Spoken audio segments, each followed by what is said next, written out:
everyone, how are you doing? This is MD Tech here with another quick tutorial.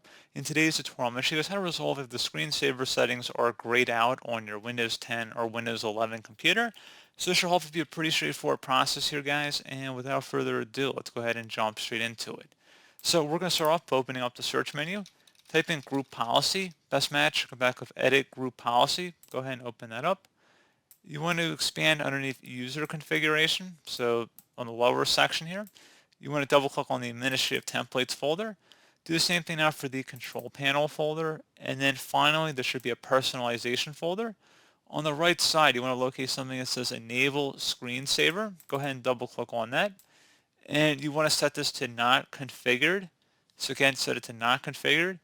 And if your screensaver settings are still grayed out and it was already set to not configured, you can disable it. You would want to set it to enabled in that case, but otherwise not configured is the default option here. And you would select apply and OK to save that. And that's all you have to do.